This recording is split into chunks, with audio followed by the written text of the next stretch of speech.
Oke, kita sudah mulai. Halo teman-teman semuanya. Jumpa lagi dengan Awan Chai di sini ya. Duta Pajak Abal-Abal.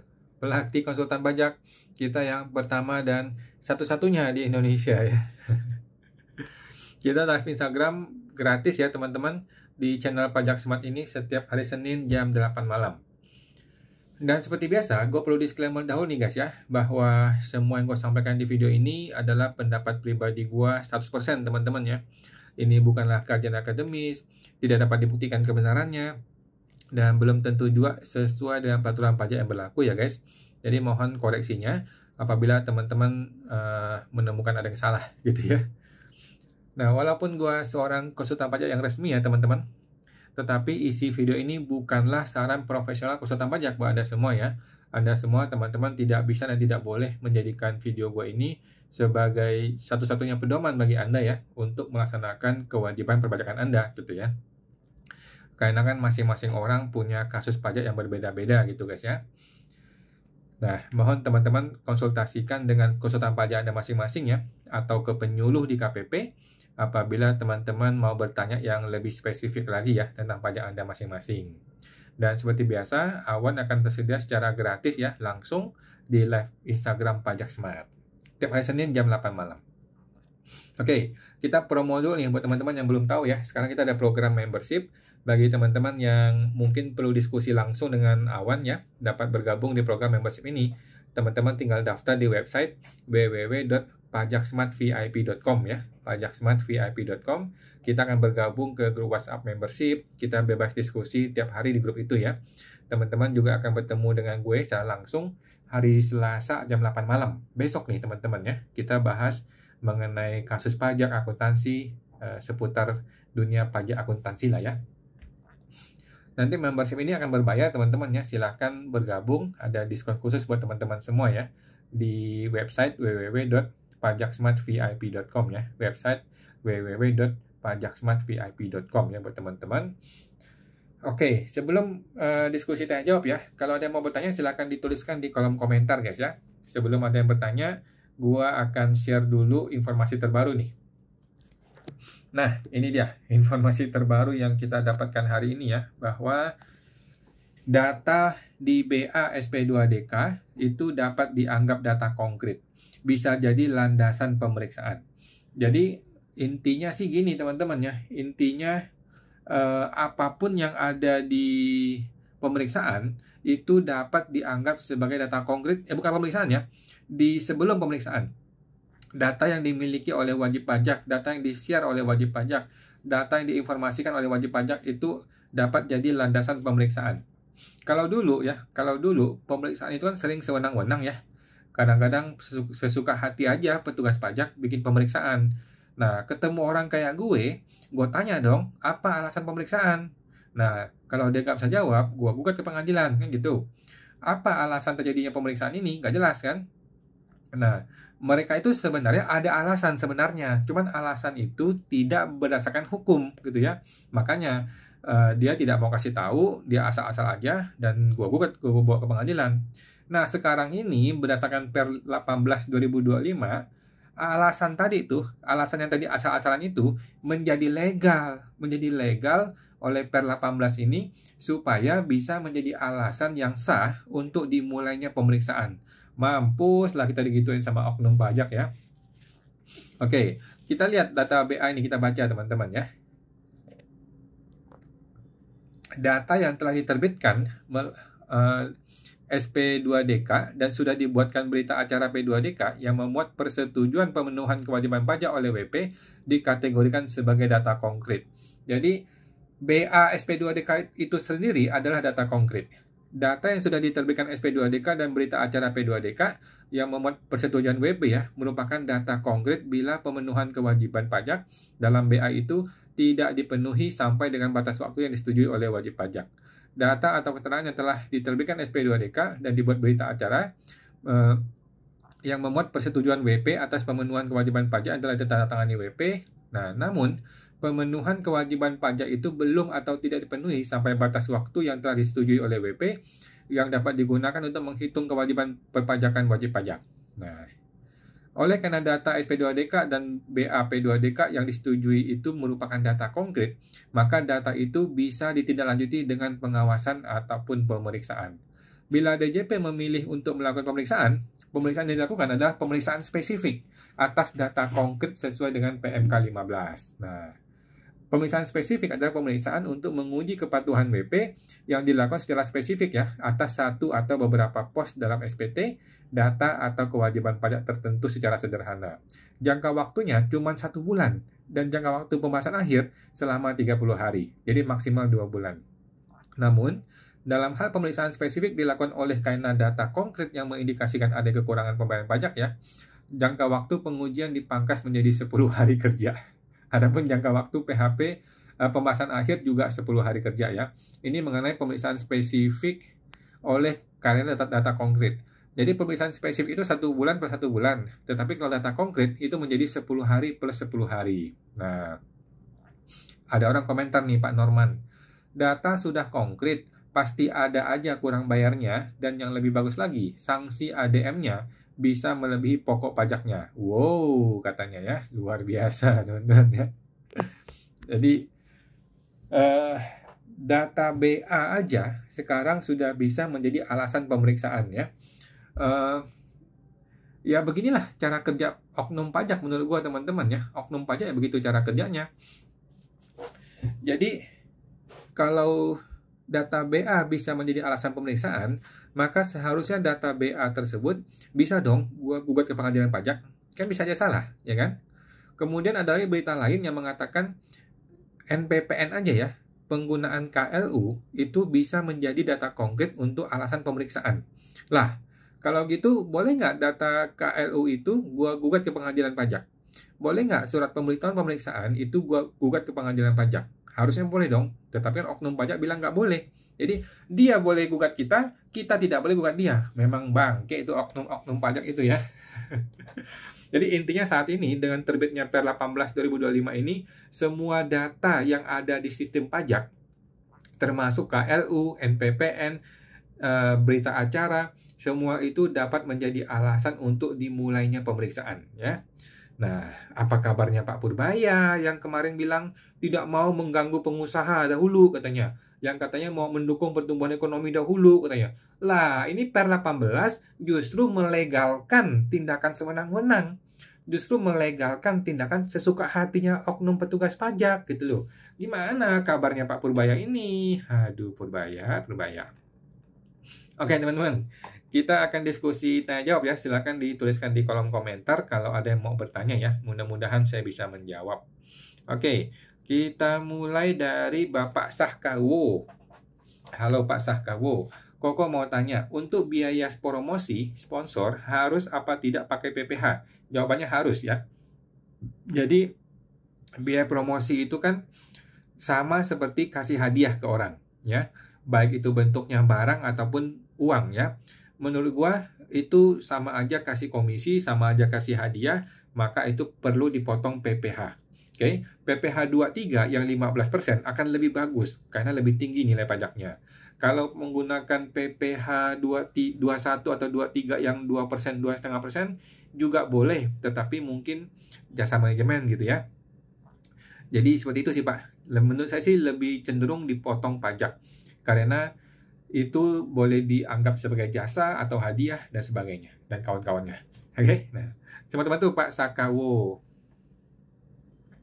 Lanjut, Ibu Wadah. Kok ada PPh 21 perusahaan pada tahun 2022 dilapor nihil. Namun dibayarkan 125 juta tiap bulan. Namun belum melakukan perbaikan SPT hingga saat ini. Dan sekarang sudah pemeriksaan kok. Ada sanksi apa ya kok? Enggak ada sanksi Bu ya. Enggak ada sanksi. Jadi yang benar bagaimana? Yang benarnya itu SPT nihil kah? Ataukah seharusnya bayar? Kalau yang benarnya itu adalah SPT nihil, maka yang sudah dibayarkan ini bisa minta kembalikan. Atau minta diperhitungkan di pemeriksaan. Oke? Tetapi kalau yang seharusnya benar adalah yang bayar, ya udah tinggal dihitung aja di pemeriksaan. Gitu ya. Jadi nggak ada masalah sih. Sanksi itu terjadi kalau kurang bayar. Kalau ibu ini kan kelebihan bayar nih ya.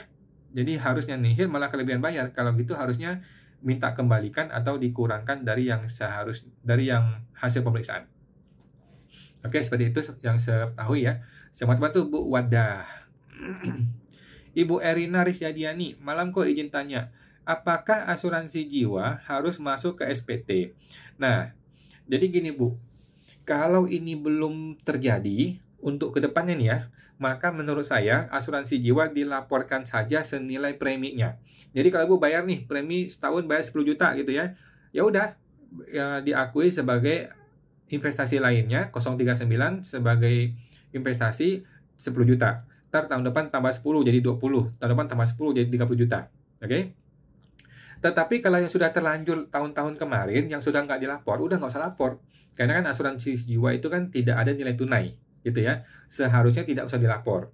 Namun, karena banyak orang khawatir, banyak orang worry, maka untuk kedepannya, untuk premi-premi yang baru, untuk asuransi yang baru dimulai polisnya, bolehlah dilaporkan.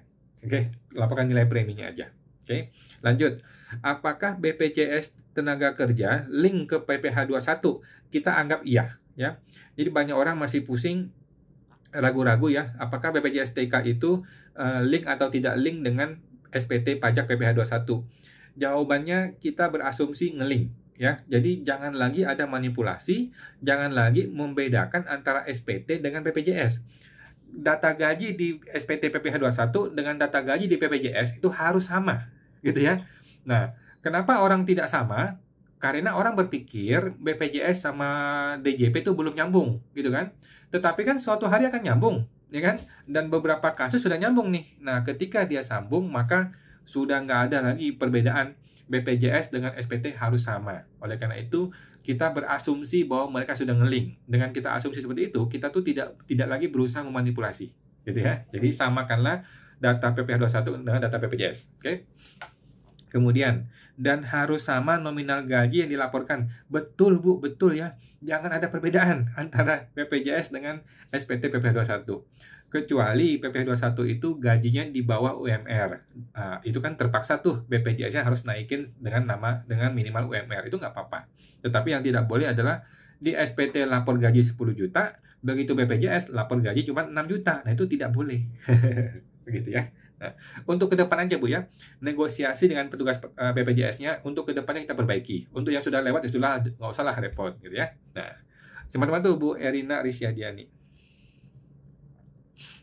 Bapak Sahkawo, boleh tidak kok hutang atas nama anak, tetapi aset yang digunakan adalah orang tua di dalam SPT orang tua? Boleh-boleh aja Pak. Diakui atau tidak Koko sebagai hutang di SPT orang tua? Terima kasih sebelumnya Kok. Diakui Pak. Jadi supaya gampang, ini kita mesti lihat uangnya Pak. Uangnya lari kemana? Kalau uangnya itu lari kepada si anak, maka si anaklah yang mesti mengakui hutang itu. Tetapi kalau uangnya itu lari kepada si ayah, maka si ayahlah yang mesti lapor hutang tersebut, gitu ya.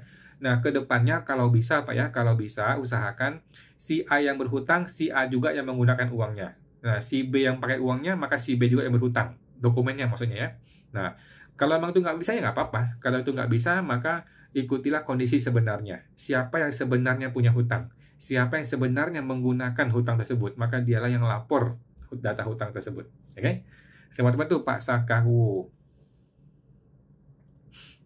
Bapak Aman Santosa 123. Malam kok, ada keuntungan dari trading saham lumayan besar. Nanti isi di SPT gimana dan kolom mana kok? Makasih. Oke, jadi keuntungan dari saham ya, menurut saya itu tidak ada kolomnya di SPT tahunan. Nah, tetapi kalau Bapak mau masukin, Bapak masukin saja sebagai penghasilan lainnya yang tidak termasuk objek pajak. Oke, laporkan sebagai penghasilan lain yang tidak termasuk objek pajak supaya tidak kena supaya tidak kena SPT tidak wajar gitu ya. Tetapi kan Bapak sudah punya perhitungan tuh. Nah, sudah punya perhitungan, maka angkanya itu boleh ditulis di penghasilan lain yang tidak termasuk objek pajak. Nanti ketika ditanya oleh orang pajak, Bapak jelaskan, oh ini adalah penghasilan dari saham gitu ya. Keuntungan dari saham. Nah, tetapi sebenarnya di SPT itu tidak ada kolom. Di SPT tidak ada kolom mengenai keuntungan tersebut. Oke. Teman-teman tuh Pak Aman Santosa 123. Bapak Sandi Luk, malam kok, malam Pak Sandi. pajak UMKM yang sudah 7 tahun, apakah masih lanjut ya? Jawabannya masih ya, masih berlanjut sampai Desember 2029 ya. Masih berlanjut sampai 2029 bulan Desember untuk PPh UMKM 0,5% untuk orang pribadi ya. Kalau untuk badan tidak berlaku ya, hanya untuk orang pribadi sampai Desember 2029. Pokoknya semuanya dapat. Oke, thank you Pak Sandi, semoga terbantu. Bapak Andre Nasuria, halo kawan, halo Pak Andre. Jika CV hanya sekutu pasif saja yang setor uang, apakah itu bisa? Menurut saya bisa. Nah, sekutu aktifnya ya kasih Rp1 gitu ya. Cuma nanti kan akan berpengaruh kepada penghasilan dia tuh. Nah, penghasilan dia ini yang susah. Kalau Bapak mau begitu caranya, mending Bapak gunakan PT. Kalau PT lebih aman. Jadi si sekutu pasif aktifnya itu yang tidak setor modal, dikasih Rp1 saja atau 1%, nanti dia bisa digaji gitu kan. Sedangkan CV kan nggak bisa digaji nih. Jadi agak membingungkan kalau CV ya. Nah, kemudian apakah bisa hanya satu sekutu saja yang ambil prefer? Nah, kalau menurut saya Pak ya, prefer CV sama seperti PT. Harus diambil sesuai dengan porsi kepemilikan modalnya. Gitu ya. Ataukah harus keduanya? Jawabannya saya adalah sesuai dengan porsi kepemilikan modal. Jadi, dia punya modal mungkin 20%, ya dia ambil prefer 20%. Gitu loh. Kira-kira begitu sih menurut saya. Nah, apabila salah satu sekutu mau ngambil lebih banyak, maka gunakanlah PT. PT lebih enak. Jadi tinggal digaji aja, gaji lu berapa gitu. Kalau CV kan susah nih, nggak bisa gaji nih. Jadi malah ngerepotin. Oke, thank you Pak Andre, semoga terbantu. Thank you kok, sama-sama. Ibu Lisa Mona, malam kok, salam sehat dan bahagia selalu, amin. Makasih Bu Lisa, sama-sama, amin. Bapak Dani, kok awan, AR ada temuan rekening harta milik orang tua yang tidak disampaikan dalam SPT. Menurut Ko Awan, apakah ada cara agar tidak kena yang pas final 12,5%? Ada caranya. Contohnya Bapak mengaku sebagai PPh final ya, sebagai UMKM gitu. Itu boleh ya. Namun kalau yang ditemukan adalah data 2002, 2015, 2010 itu malah nggak bisa ya. Jadi menurut saya pas final 12,5% adalah angka yang pas sebenarnya ya. Memang itu cukup berat bagi wajib pajak, tetapi kan sebenarnya lu mesti kena 30% seharusnya. Jadi itu angka yang pas sebenarnya 12,5 ya. Nah, tapi kalau mau lebih rendah lagi ya mesti dibikin UMKM. Namun kalau UMKM kan ada batasan 4,8 M. Jadi harus dijaga. Gitu ya, oke. Thank you Pak Dani, semoga terbantu. Bapak Ang Petrus, malam Pak Ang Petrus. 2018 kami ajukan PPh final UMKM dan disetujui. Tetapi sebelumnya pernah pakai PPh normal. Apakah masih bisa pakai UMKM PPh final? Oke. Jadi gini Pak, Bapak mengajukan PPh final kemudian disetujui. Dokumennya apa Pak? Persetujuan itu. Kalau dokumen persetujuannya adalah suket PP 23 atau suket PP 55, maka menurut saya masih jalan, masih oke. Menurut saya ya. Tetapi kalau persetujuan itu hanya by lisan aja, ngomong doang, maka sebaiknya hati-hati Pak ya. Karena kan menurut aturan kan, kalau sudah PPh umum, maka sudah tidak bisa kembali ke PPh final. Kan ya, aturannya begitu. Tetapi kan aturan itu baru muncul di 2018. Kalau Bapak kan di tahun tersebut Bapak mengajukan PPh final, kemudian disetujui kan. Jadi intinya kita berpatokan pada dokumen. Kalau dokumen Bapak memang ada dokumen suketnya dan berhasil dapat suket, maka lebih aman menurut saya sih. Nah, aman sih menurut saya, bisa sih Pak ya. Kalau Bapak mau lebih aman lagi, bikin lagi surat penegasan. Tetapi kalau memang sudah ada suket, ya sudahlah, bisalah, anggap aja bisa Pak. Semua teman-teman Pak Ang Petrus. Bapak Endi ERD, malam kawan, malam Pak Endi.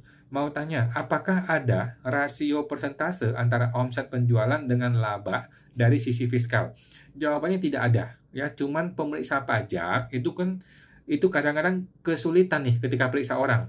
Dia tembak aja angkanya sekian persen. Lu terima apa nggak terima? Kalau nggak terima, bagaimana argumen lu? Kan gitu. Sesungguhnya tidak ada yang namanya persentase keuntungan itu tidak ada. Yang ada adalah laporan keuangannya bagaimana, pembukuannya bagaimana. Kalau pembukuannya jelas, maka tidak ada masalah. Nah, yang sering kali jadi masalah kan pembukuannya nggak jelas. Kalau pembukuannya nggak jelas, berapa labanya? Kalau orang pajak asal tembak, ya kita sulit kan? Nah, jadi sebenarnya harus kembali kepada pembukuan.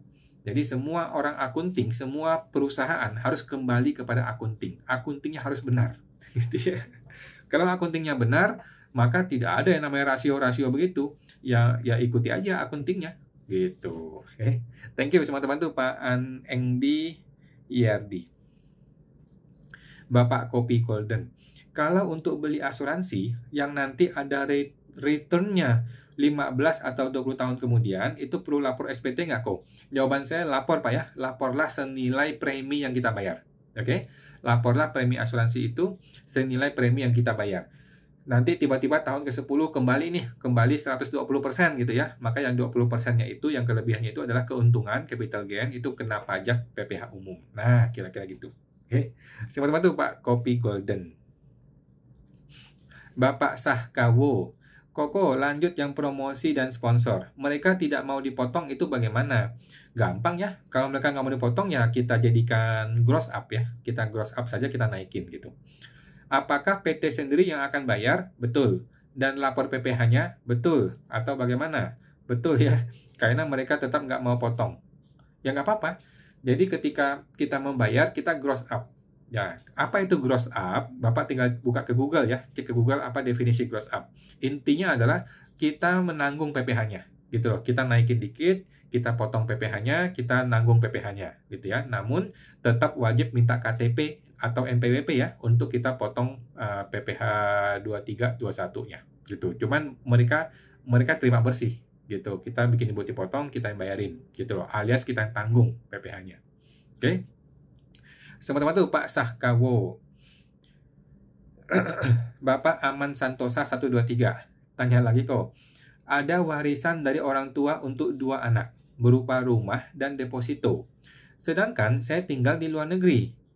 Apakah cukup kakak aja yang bikin NPWP-nya? Rumah ada rencana mau dijual, mohon penjelasannya. Oke. Ya, jadi gini Pak. Yang paling gampang adalah jual dahulu. Ya, jual dahulu, beresin dulu, dapatin uangnya, baru uangnya dibagi. Ya, ini paling gampang, paling sederhana. Jual dulu, dapatin uangnya, baru bagi uangnya. Cara kedua adalah terpaksa menggunakan nama kakak ya. Terpaksa gunakan nama kakak, tetapi bikinlah perjanjian dengan si kakak bahwa ini hanya titip nama ya, hanya titip nama, tetapi bagian saya tetap sekian persen dari nilai rumah tersebut.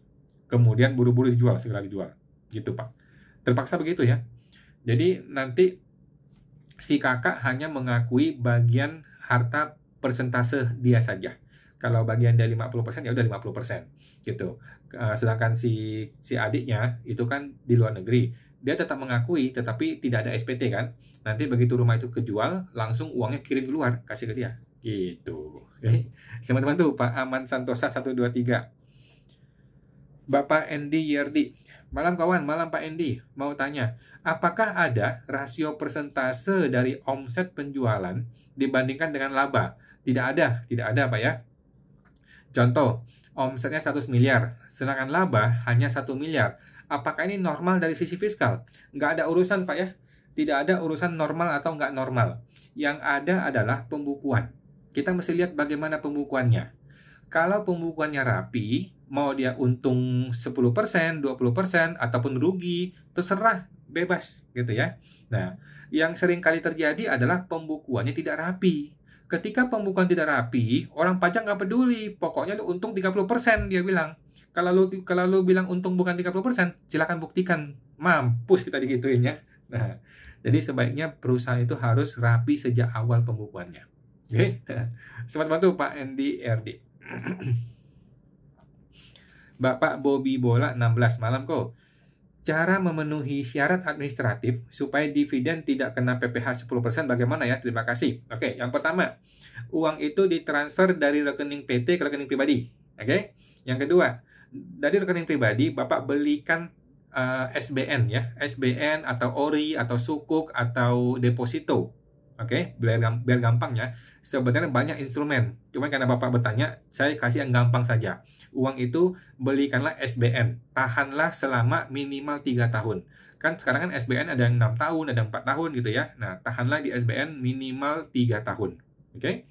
Yang ketiga, Bapak harus lapor di menu yang namanya e-reporting dividen setiap awal tahun sebelum bulan akhir Maret. Oke, laporkanlah 3 kali ya. Laporan ke-1, kedua, ketiga. Setelah ketiga, barulah tahun keempat Bapak boleh ambil uangnya, bebas mau dipakai buat apapun. Oke? Nah, selamat bantu Pak Bobby Bola. Bapak Wira, malam kok. Malam Pak Wira, bagaimana Pak? Ibu Cecilia Teja, malam Pak Wan, malam Bu Cecilia, mau tanya, apakah betul bahwa dengan adanya Cortex, semua properti di daftar harta yang tadinya dimasukkan nilai perolehan, sekarang harus nilai pasar saat ini? Jawabannya tidak sepenuhnya betul begitu ya. Saya sendiri belum mempelajari detail mengenai SPTOP. Yang saya dengar adalah akan ada satu kolom yang menuliskan nilai pasar. Tetapi dalam penilaian SPT tetaplah dinilai adalah harga perolehan, gitu ya. Dalam rangka menilai harta tetap menggunakan harga perolehan. Cuman akan ada satu kolom yang katanya untuk mengisi harga pasar, harga market, gitu ya. Nah, cuman saya juga belum jelas mengenai detail itu. Oke, selamat bantu Bu Cecilia Teja. Malam Ko Awan, kata Bu Mariatna. Mariatan, malam Bu Mariatan. Bapak Wira Irdam, mau tanya kok, kalau transaksi jasa maintenance dengan WP luar negeri yang sudah punya DGT dan COR dan tidak ada BUT di Indonesia, apakah kena 0% sudah tepat? Jawabannya tepat ya, tetapi cek lagi ke DGT-nya Pak ya. Kalau DGT-nya sudah betul, kemudian memang test treaty-nya mengatakan begitu, maka sudah betul, 0% ya. PPh 26 0%, tetap perlu dibikin bukti potong Pak ya, tetapi nilai tarifnya 0%. Oke, lapor di SPT PPh 2326. Kira-kira begitu. Oke. Selamat bantu Pak Wira Irdam. Bapak Johni 800 SE. Malam kawan, malam Pak Johni. Saya mau tanya. Saya ada panggilan SP2DK 2021. Rinciannya ada bayar asuransi. Nominalnya 70 juta. Tetapi di SPT saya tidak laporkan. Apakah akan dikenakan pajak? Nah, jadi Bapak mesti menghitung. Apakah 70 juta itu sudah sesuai dengan penghasilan Bapak? Kalau sudah sesuai, maka tidak usah bayar pajak. Contoh, Bapak punya penghasilan 1 miliar. Oke? Kemudian harta Bapak itu naik sekitar 600 juta. Gitu kan? Berarti kan 400 juta untuk biaya hidup. Biaya hidupnya termasuk bayar asuransi. Maka Bapak nggak usah bayar pajak. Tetapi kalau penghasilan Bapak cuma 500 juta gitu ya, kemudian hartanya naik 460 juta gitu ya. Berarti kan biaya hidup cuma 40 tuh. Nah, sehingga 70 ini tidak termasuk di sini. Berarti 70 kan dianggap ada penghasilan lainnya. Nah, seperti itu kira-kira Pak. Intinya adalah harta yang ditemukan itu harus dipertanggungjawabkan penghasilannya. Kalau penghasilannya aman, maka harta yang ditemukan tinggal dibetulkan, dimasukin ke SPT, tidak usah kena PPh. Nah, gitu. Selamat bantu Pak Joni 800 SE. Bapak Macalate, jika mau buka perusahaan jasa penyimpanan barang seperti besi berdasarkan tonase atau berat, karena klien masih dalam satu pemegang saham, jadi harus cari harga wajar agar sesuai prinsip transfer pricing. Oke, terus bagaimana Pak Maca? Bagaimana cara lihat harga wajarnya? Ibu nggak usah pusing harga wajar. Ya, cara pertama adalah tanya kiri, tanya kanan. Ya, tanya kiri kanan atau buka Google. Bisnis yang sejenis itu kira-kira berapa harga wajarnya, gitu aja. Nah, kalau ibu nggak ketemu infonya, ya udah, menurut ibu aja kira-kira berapa harga wajarnya, gitu. Nggak usah terlalu mahal, nggak usah terlalu rendah juga, gitu Pak Bu ya. Jadi nggak usah terlalu pusing mengenai harga wajar, diperkirakan saja, ya. Kecuali memang jelas-jelas ada harga wajar di market, ya. Ini kan nggak jelas nih, ini kan transaksi yang tidak begitu jelas ya. Nah, jadi tinggal ibu tentukan saja mau berapa gitu. Kalau yang jelas-jelas ada harga di market, barulah akan ada perbandingan. Gitu sih Bu. Oke. Thank you semua teman-teman, Bu Macalate. Bapak Joni 800. Satu lagi kok Awan. kalau saya ada angsuran kios dari 2021 sampai sekarang, belum balik nama. Angsurannya bukan ke bank, tetapi kepada developer. Ini juga belum saya lapor sebagai harta. Apakah akan dikenakan PPh juga? Ini juga di SP2DK. Nah, jawabannya sama Pak ya. Jawabannya sama. Uang yang Bapak keluarkan untuk bayar DP-nya, bayar cicilannya, apakah itu akan diperhitungkan, apakah itu sudah cocok dengan penghasilan Bapak? Kalau itu cocok dengan penghasilan Bapak, maka itu tidak usah kena pajak, gitu ya. Tetapi kalau itu tidak cocok dengan penghasilan Bapak, maka itu akan dianggap penghasilan lain yang kena pajak. Kira-kira gitu Pak ya. Masih disesuaikan dengan penghasilan Bapak. Oke, teman-teman tuh Pak Joni 800 SE. Bapak Ang Petrus, bagaimana cara mengajukan kelebihan bayar PPh final yang tidak terhutang? Lewat Kortex atau DJP online? Lewat Kortex Pak ya. Dan apakah potensi diperiksa? Saya rasa bisa terjadi pemeriksaan, tetapi mungkin kecil ya. Kecil kemungkinan pemeriksaan. Namun bisa terjadi ya. Nah, kalau angkanya kecil, udahlah buang aja Pak.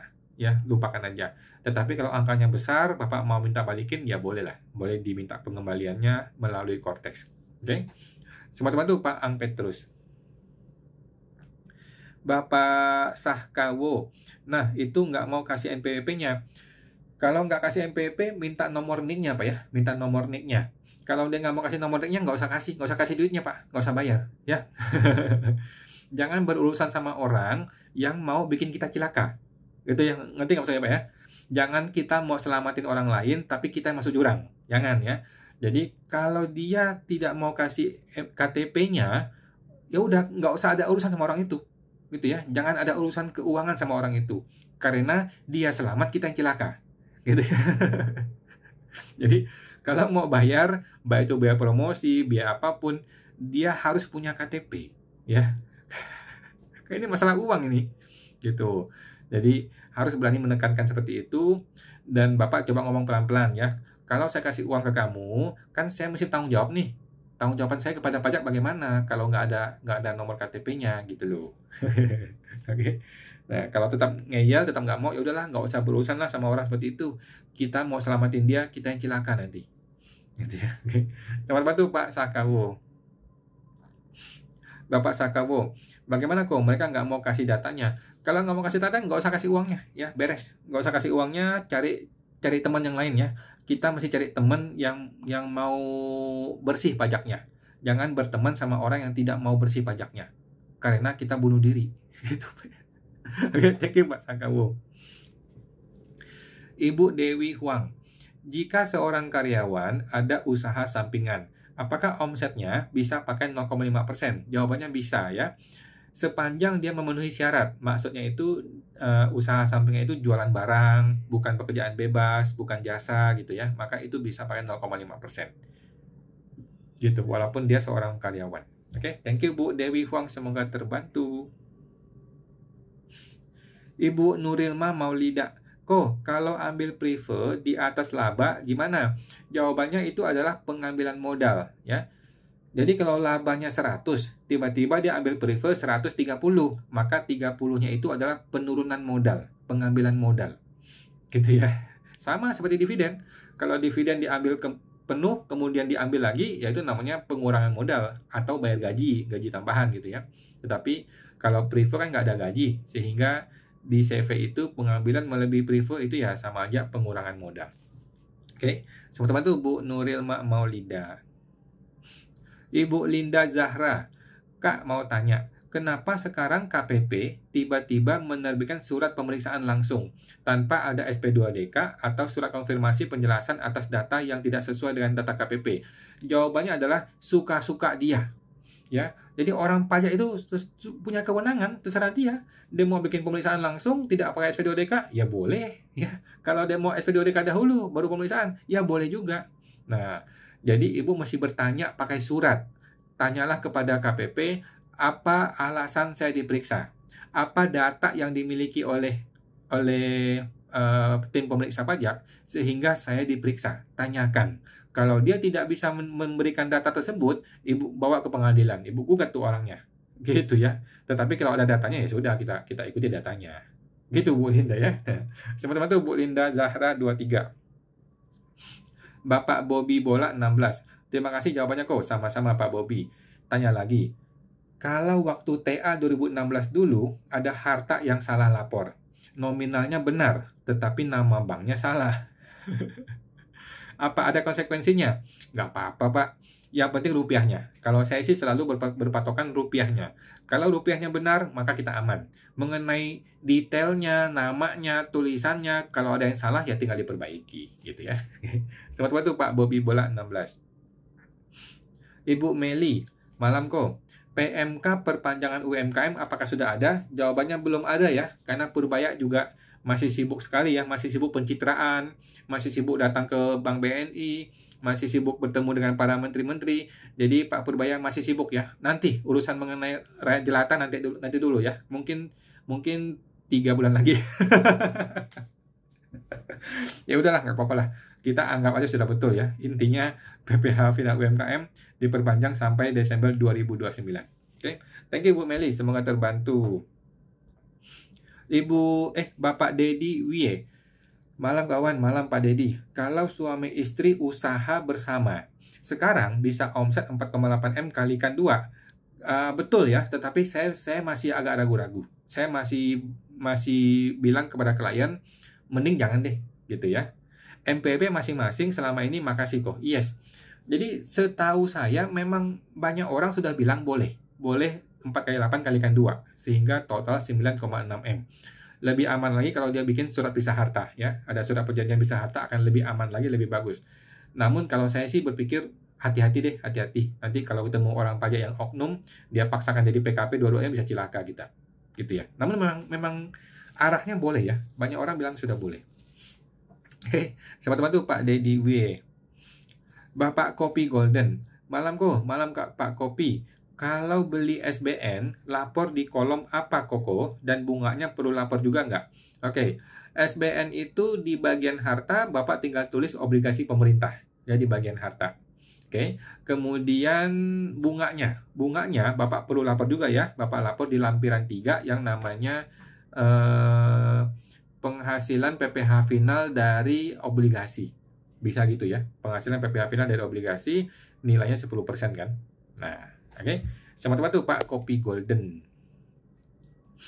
Ibu Meli 1234. Apakah pembayaran PPh 0,5% 2025 kode billing dibuat melalui Cortex? Jawabannya betul ya, dibuat melalui Cortex untuk 2025. Oke, hati-hati Bu ya, jangan sampai ke centang 2026 ya. Banyak orang salah tulis 2026. Oke, thank you Bu Meli, semoga terbantu.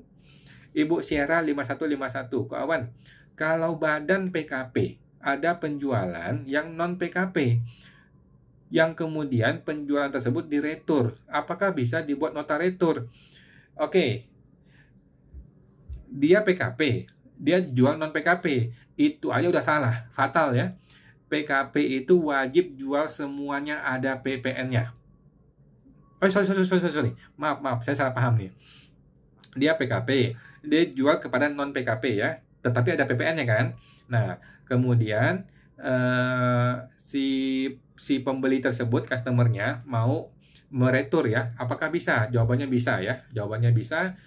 Coba si pihak pembelinya itu masuk ke sistem Cortex-nya, kemudian di situ ada pembelian atau faktur pajak masukan, di situ dia bisa melakukan retur. Oke, coba dites ya. Di bagian pembelinya itu, di bagian Cortex-nya dia bisa melakukan retur di situ. Coba dites. Oke. Sama-sama tuh Bu Sierra 5151. Bapak Is Setiawan. Jika apartemen di luar negeri dijual, apartemen tersebut sudah ada di SPT, selisih harganya sebagai income. Apakah boleh biaya-biaya pengeluaran yang berhubungan dengan apartemen boleh dipotong dengan keuntungan jual tersebut? Oke, menurut saya boleh Pak. Nah, orang pajak suka bilang tidak boleh. Kalau menurut saya boleh, ya. Kan dia nggak tahu tuh, orang pajak kan nggak tahu hitungannya kan. Bapak atur aja gitu loh. Nilainya kan mungkin dulu beli 100, sekarang dijual 200. Kemudian ada biaya untung bersihnya 40. Ya udah Bapak bilang aja untung bersih 40 gitu aja. WPOP ini Pak. Oke, WPOP. Ya. Menurut saya boleh ya. Kalau di luar negeri kan memang banyak biaya-biaya gitu. Kalau di dalam negeri kan PPh final, jadi nggak hitung biaya. Tapi kalau di luar negeri ya kalau nggak dihitung habis nanti duitnya. Oke, thank you Pak Setiawan, semoga terbantu. Ibu Meli 1234. Pembayaran PPh 0,5% 2025 saya belum bayar. Jadi, dibayar di akhir tahun bulan Desember atau awal Januari atau pas sekalian waktu lapor SPT. Bayarnya sekarang, Bu ya, sekarang.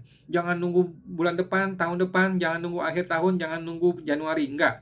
Sekarang Ibu hitung, dari kemarin sudah berapa omsetnya nih? Kalau sudah melewati 500 juta, maka Ibu harus bayar sekarang. Oke, bayar sekarang untuk masa Agustus dan sebelumnya. Nah, nanti bulan depan Oktober bayar untuk masa September.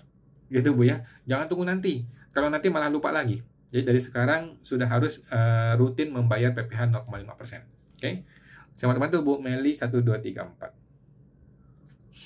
Bapak Joni 800 SE. Jadi kios itu nanti begitu lunas dan balik nama, saya masukin harta langsung boleh Kak kok? Nggak bisa Pak. Bapak mesti masukin di awal, bukan di akhir. Ya.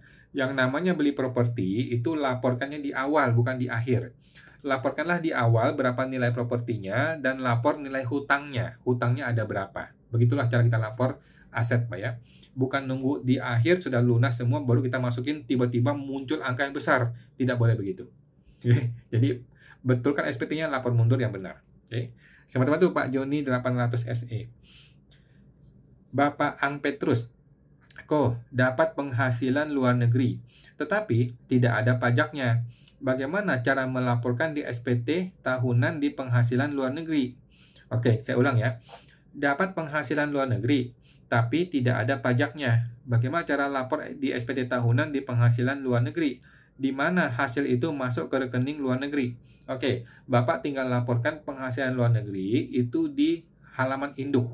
Di halaman induk di nomor 4 kalau nggak salah ya, yang namanya penghasilan dari luar negeri. Gitu Pak. Nanti berapa pajaknya itu akan dihitung otomatis oleh sistem. Oke? Thank you Pak Ang Petrus, semoga terbantu. Bapak Cindraka. Pemerintah mewajibkan pindah ke Cortex, tetapi servernya susah untuk masuk. Jadi harus gimana kok? Apakah ada cara khusus biar bisa masuk Cortex? Nggak ada cara khusus Pak ya, nggak ada cara khusus ya. Kalau Bapak itu akunnya adalah akun Menteri Keuangan, Bapak bisa masuk langsung Pak, karena dikasih akses langsung. Kalau kita rakyat jelata yang nggak bisa, gitu Pak ya. Jadi bersabar saja, bersabar. Kalau Bapak berani, Bapak gugat ke pengadilan. Nah, suruh si Suryo Utomo tuh bayar 1 triliun gitu ya. Nah, tetapi kalau Bapak males, nggak mau ke pengadilan, ya udah nggak usah, gitu Pak ya. Kita bersabar saja ya. Kan Indonesia kan negara yang bersabar, gitu ya. Selamat bantu Pak Cindra K. Bapak L. Khairul. Pengajuan PKP ditolak dengan alasan virtual office. Sedangkan Per 7 2025 pasal 51 bahwa jika menggunakan kantor virtual saja itu sudah memenuhi syarat untuk pengajuan PKP untuk jasa. Oke. Jadi yang pertama adalah Bapak bikin surat permohonan informasi dasar hukum untuk penolakan ini apa? Oke, apa dasar hukum penolakan saya? Yang kedua adalah Bapak mengajukan ulang permohonan PKP-nya, tetapi Bapak lampirkan dasar hukum ini ya, Per 7 pasal 51 Bapak lampirkan supaya dibaca oleh si petugas pajaknya. Gitu Pak ya. Yang pertama permintaan informasi mengenai dasar hukum penolakan, yang kedua adalah mengajukan ulang PKP-nya. Oke. Sama-sama tuh Pak El Khairul. Bapak Nono Tagai. Apakah ada ketentuan bahwa prive harus lebih kecil dari saldo laba? Enggak sih, enggak ada ketentuan ya. Kalau Bapak mengambil melebihi laba, itu kan namanya pengurangan modal. Gitu Pak. Jadi pengurangan modal namanya. Kan harus di jurnal kan? Kan mesti di jurnal nih, debitnya apa, kreditnya apa. Kan debitnya prive, kreditnya adalah bank kan.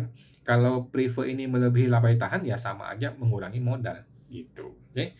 Teman-teman tuh Pak Nono Tagai. Ibu Cecilia Teja, kalau kita sewa tanah, kemudian kita bangun di atas tanah sewa tersebut. Semasa proses pembangunan dan masih di tahun yang sama, kita alihkan kepemilikannya dan pembangunannya dilanjutkan orang yang baru. Bagaimana pajaknya? Oke. Pertama mengenai PPh ya. Mengenai PPh itu Ibu hanya cukup membayar PPh final ya, 2,5% atas penjualan tanah bangunan. Yang kedua adalah PPN. Kalau memang itu melebihi 200 meter persegi, Ibu mesti bayar PPN-nya, PPN membangun sendiri ya. PPN membangun sendirinya kalau mau dibayar boleh gitu ya. Ya itu doang sih Bu. Mengenai keuntungan sih enggak ya. Seharusnya walaupun ini mengenai pembangunan setengah jadi ya, menurut saya tetap harus dimasukin sebagai tanah bangunan supaya lebih enak kena PPh final. Gitu sih Bu. Oke. Sama-sama tuh Bu Cecilia Teja. Bapak Sahkawo, Koko tanya lagi, karyawan bekerja dapat bukti potong PPh 21. Terus punya usaha rias pengantin. Apakah pendapatan jasanya 0,5%? Nah, rias pengantin ya. Sepemahaman saya nih Pak, cenderungnya adalah tidak. Karena bentuknya jasa, sama seperti pekerjaan bebas. Jadi jasa rias pengantinnya itu mungkin lebih tepat dia menggunakan NPPN ya, menggunakan norma yang 50% gitu. Apa itu NPPN 50%? Bapak coba cek di Google ya atau di YouTube. Menurut saya lebih tepat menggunakan NPPN norma gitu. Nanti penghasilan itu akan digabung ke gaji karyawannya gitu. Kalau 0,5% UMKM itu lebih cenderung untuk jual barang. Gitu sih Pak. Oke. Sama-sama tuh Pak Sakawo. Bapak Nono Tagai, ketentuan prive diatur di mana? Ketentuan prive di mana ya aturnya? Coba cek di Google Pak ya. Coba buka Google apa dasar hukum mengenai prive di CV gitu ya. Mungkin di Undang-Undang PPh ada atau di Undang-Undang mengenai CV juga ada. Coba dicek lagi Pak ya. Takut lupa saya. Takut salah saya. Oke. Thank you Bu Mbak Nono Tagai. Thank you, semoga terbantu. Bapak Kopi Golden. Uang di bank digital, bank digital ya, perlu lapor juga nggak kok? Jawabannya perlu ya. Uang di bank digital, di bank bukan digital, di dalam kantong kita, di bawah bantal kita, uang dimanapun di dunia ini, selama itu punya kita harus lapor di SPT. Supaya apa? Supaya kita tuh terbuka apa adanya dengan pajak, nggak ada yang disembunyikan, lebih aman. Gitu ya. Thank you Pak Kopi, semua terbantu. Bapak Sahkawo. Tapi penghasilannya masih di bawah 500 juta. Bagaimana kok? Tadi mengenai apa nih? Mengenai belum bayar PPh final ya? Betul Pak ya? Kalau memang masih di bawah 500 juta, maka nggak usah bayar gitu ya. Dia hanya perlu bayar pajak setelah omsetnya melebihi 500 juta. Oke? Sama-sama tuh Pak Sahkawo. Ibu Christine Budi 1205. Pak Awan, tolong tanya, kalau daycare, apakah masuk ke UMKM? Daycare itu apa Pak ya, Bu ya? Mohon maaf nih, daycare itu definisinya apa? Apakah daycare itu maksudnya jasa perawatan orang tua pakai suster itu atau gimana? Gitu. Kalau jasa-jasa sih saya lebih cenderung menggunakan norma ya. Kalau jasa-jasa ya. Kalau UMKM itu lebih cenderung yang jual barang. Kalau saya sih gitu sih Pak, Bu. Supaya lebih gampang memisahkannya. Oke, thank you semua teman-teman Bu Christine Budi.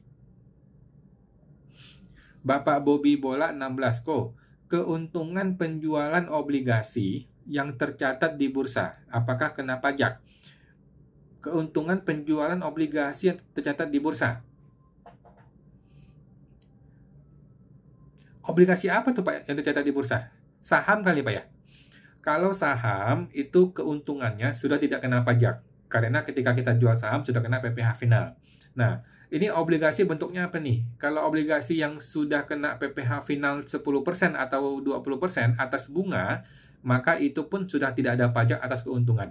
Nah, tetapi kalau memang obligasi itu belum dikenai pajak, maka akan dikenai pajak ya. Cuman aneh nih, obligasi kok di bursa? Yang di bursa itu kan saham biasanya ya. Nah, kalau obligasi pemerintah itu lebih cenderung kena PPh final.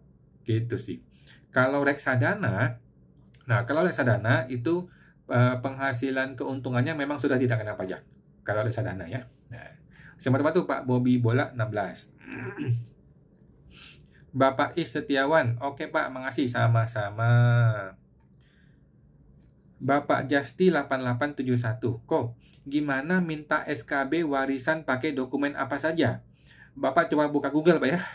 buka Google apa persyaratan SKB warisan. Nah, Bapak ketik, Bapak enter, keluar semua tuh. Dokumen-dokumennya ya. Apa aja di situ. Lebih aman Bapak buka Google supaya lebih lengkap, lebih rinci. Bapak tinggal foto atau di print, nanti tinggal dicetak satu-satu. Gitu ya. Nah, lebih enak lagi ke notaris, Pak. Kalau nanti kan ngurus SKB pasti ke notaris nih untuk bikin akte jual belinya, akte balik namanya kan. Lebih aman sih ke notaris gitu sih, Pak. Kalau nggak di Google juga banyak. Oke, supaya lebih rinci. Nah, teman-teman tuh Pak Justi 8871. Ibu Meli 1234. Kalau sekarang saya mulai bayar 0,5%, apakah nggak nanggung? Karena sudah September. Enggak, Bu, nggak nanggung. Bayarlah sekarang, jangan tunggu Desember, jangan tunggu Januari, nggak usah. Ya, hitung dari sekarang, hitung dari Januari sudah berapa omsetnya. Untuk bulan yang sudah melewati 500 juta, Ibu bayar sekarang. Kemudian bulan depan, Ibu bayar untuk September. Nanti bulan November, bayar untuk Oktober. Oke, biasakan seperti itu, Bu. Kalau Ibu terbiasa digabung ke Desember atau Januari, nanti tahun depan Ibu gitu lagi nih. Tahun depan gitu lagi tuh. Dibayar di akhir bulan, akhir tahun gitu ya. Nanti kebiasaan buruk, Bu. Itu nggak bagus, ya. Sedangkan seharusnya saya sudah bayar di bulan Maret. Gimana ya, kok? Nah, saya jawab nih, Bu. Ibu bayar sekarang. Ibu bayar sekarang untuk bulan Maret bayar, April bayar, Mei bayar, Juni, Juli, Agustus dibayar. September belum, September nanti bulan depan, gitu ya. Jadi mulailah bayar sekarang, Bu. Jangan tunggu Desember, jangan tunggu Januari. Biasakanlah jadi orang yang disiplin sesuai dengan aturan yang berlaku, gitu, Bu ya. Oke, thank you Bu Meli, semoga terbantu. Bapak Rian Mahendra, malam Pak Rian. Saya disuruh buat NPWP badan, tetapi korteksnya error. Dan kalau manual ke KPP beda pulau. Solusi gimana? Solusi Bapak telepon ke KPP. Oke, kalau telepon nggak masuk, Bapak email ke KPP-nya. Kan sekarang semua KPP punya email. Kalau telepon dan email tidak masuk, Bapak coba ke Kering Pajak. Telepon 1.500-200 ke Kering Pajak. Kalau nggak masuk juga, Bapak email ke informasi@pajak.go.id.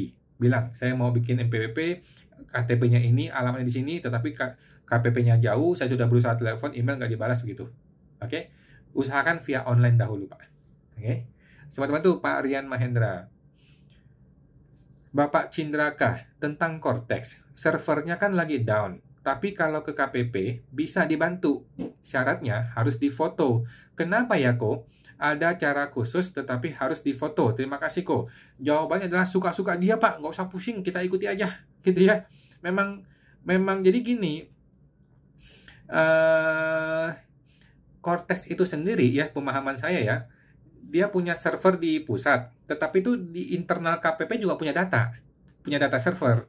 Nah, sehingga kalau dia masuk melalui intranet, melalui komputer di internalnya si KPP, akan lebih cepat, lebih mudah, gitu loh.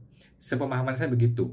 Sehingga lebih enak ke KPP. Mengenai dia minta foto dan sebagainya, ya itu cuma prosedur aja, cuman dia mau punya bukti aja, jangan sampai dia dikerjain sama WP gitu kan. Teman-teman tuh Pak Cindraka. Ibu Cecilia Teja, maaf Pak Awan, tadi tanahnya sewa sedangkan bangunannya bangun sendiri, apakah bukan pajak sewa 10%? Pajak sewa 10%. Saya masih agak bingung, tadi lupa mengenai itu. Kan tadi ibu menjual kepada orang lain kan? Ibu menjual kepada orang lain pembangunannya kalau nggak salah ya. Kalau ibu menjual ke orang lain pembangunannya, maka itu menjadi penjualan tanah bangunan sih, menurut saya sih.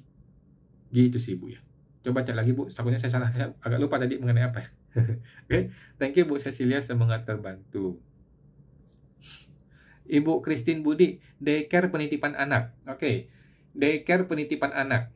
Kalau ibu punya beberapa pegawai, menurut saya sih itu bisa pakai UMKM, PPh final UMKM 0,5%. Ini sama seperti bengkel, sama seperti kursus privat gitu ya, yang punya guru-guru gitu.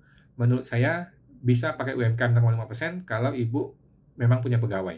Tetapi kalau sifatnya pribadi, seperti agen asuransi, seperti agen MLM, agen properti, itu lebih cenderung tidak bisa ya. Nah, tetapi kalau daycare-nya ini ada tempatnya, ada pegawainya yang ngurus, saya rasa lebih bisa sih pakai 0,5%. Oke, thank you Bu Christine, semoga terbantu.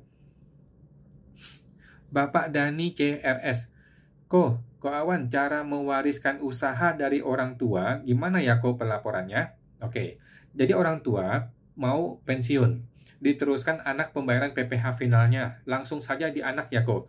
Ya, yang pertama gini, yang pertama adalah hitung dulu berapa barang-barang persediaan barang yang ada di toko. Oke, jadi barang dagangnya berapa nih?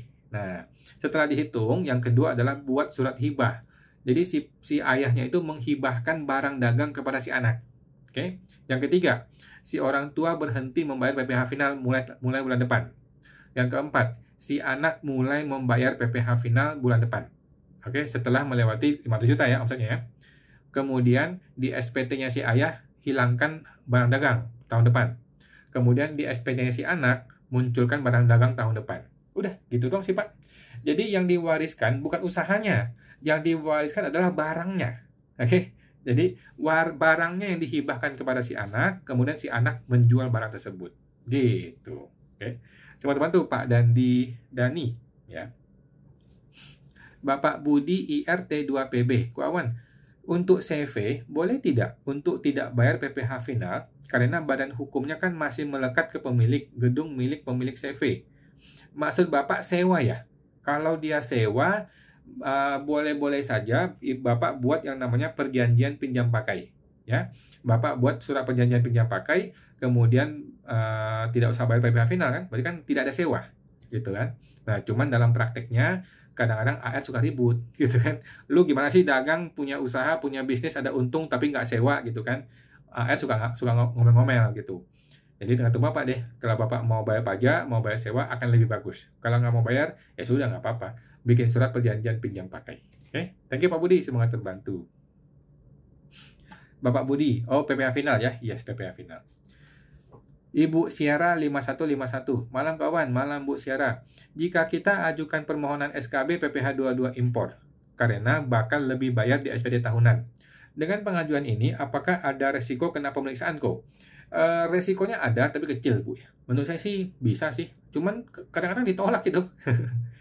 Boleh sih kalau mau dicoba ya Bu ya, cuman seringkali ditolak dan pemeriksaan sih enggak lah. Walaupun ada kemungkinan tapi kecil pemeriksaan gara-gara minta SKB doang. Oke, thank you Bu Syara, semoga terbantu. Ibu Nurilma Maulina, kok kalau pembayaran KMS itu sampai di tahap apa ya kok? Gimana? Tahap apa Bu? Jadi KMS itu ya, kegiatan membangun sendiri, itu kan seharusnya dibayar tiap bulan. Seharusnya itu dibayar tiap bulan berdasarkan data uang keluar bulan lalu, gitu kan. Cuman dalam prakteknya, orang tuh sudah selesai semua closing, baru dia hitung KMS-nya. Itu juga bisa dilakukan ya. Cuma menurut aturan ya seharusnya tiap bulan. Coba orang malas, tiap bulan gimana ngitungnya, repot gitu kan. Nah, ya terserah Ibu sih, lebih enak gimana. Okay. Thank you Bu Nurilma, semoga terbantu. Bapak Gumelar Fawas, Bang mau tanya, kalau nick yang sudah terduplikasi dan dipakai bukan atas nama WP, itu gimana solusinya? Oke, solusinya adalah datang ke KPP. Nanti biar diberesin oleh petugas pajak di KPP, Pak. Pokoknya kalau duplikasi nick itu sudah nggak ada obat, langsung ke KPP biar dibantu sama petugas di KPP. Oke, selamat bantu Pak Gumelar Fawas. Ada kasus mau buat NPWP tapi nggak bisa. Yes Pak, kalau keterangannya adalah duplikasi Dukcapil, datang ke KPP aja, lebih aman. Ibu CHCW 1004, kok mau tanya, kalau sudah dapat SP3 atas SP2DK, apakah bisa terjadi pemeriksaan lagi? Terima kasih. Jawabannya bisa, ya. SP3 P2DK itu bukanlah tanda orang akan aman dari pemeriksaan, bukan, ya. Tetapi biasanya jarang ada pemeriksaan kalau sudah SP3 P2DK itu aman, gitu loh. Kan di dalam SP3 P2DK ada keterangan ini orang diusulkan ke pemeriksaan atau tidak, gitu kan? Kalau tidak ya sudah aman, gitu. Tapi kalau ada keterangan diusulkan pemeriksaan, ya jadi pemeriksaan, gitu ya. Jadi secara teori masih bisa diperiksa, gitu. Sama-sama tuh Bu CHCW. Bapak Y Tirta Jaya, kalau anak kerja remote untuk startup di Malaysia dan dibayar pakai ringgit di rekening Bank Malaysia, apakah ada implikasi dengan pajak di Indonesia? Anak saya belum punya NPWP.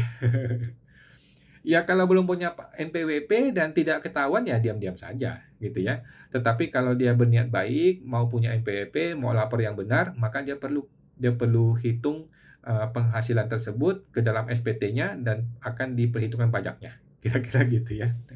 Teman-teman tuh Pak Tirta Jaya. Ibu Meli 1234, kok mau tanya lagi. Kalau sekarang saya bayar yang Maret, apakah bisa dianggap telat bayar? Jawabannya bisa dan memang telat bayar. Oke Bu ya. Tetapi kan yang bulan September nggak telat, nanti Oktober nggak telat gitu ya. Nah, jadi bayar sekarang Bu ya. Bayar sekarang dari Maret sampai masa Agustus. Nanti yang September dibayar bulan depan gitu. Apakah akan telat dan kena denda? Jawabannya iya, akan telat dan kena denda. Ya nggak apa-apa, kita tinggal bayar dendanya gitu ya. Begitulah kita menjadi WP yang bertanggung jawab. Oke. Teman-teman tuh Bu Meli 1234. Bapak Alfa Kautsar, link lapor ke Pak Purbaya apakah sudah ada salurannya? Belum ada Pak ya, jadi Pak Purbaya belum bikin salurannya. Sementara ini Bapak buka Instagramnya Menkeu RI ya, ada Instagram Menkeu RI Pak Purbaya, Bapak DM aja di situ. Sekalian sama DM Bapak komentar di semua foto-foto dia, biar dibaca sama dia. Gitu Pak ya. Sementara belum ada tuh posko-poskoan, itu masih omong kosong ya. Jadi sementara udahlah kirim chatting aja. Kalau saya sih chatting DM ya ke dia biar dia baca gitu. Ya, thank you Pak Alfa Kausar, semoga terbantu. Oke, teman-teman sudah lewat jam 9 ya. Kita akan tampung dulu yang belum terjawab ya. Oke, ada sudah semua, sudah habis semua ya. Ibu Sera makasih sama-sama. Oke, teman-teman, thank you semua ya sudah bergabung. Kita akan jumpa lagi di live Instagram tiap hari Senin jam 8 malam. Oke, thank you semuanya. Makasih. Mari.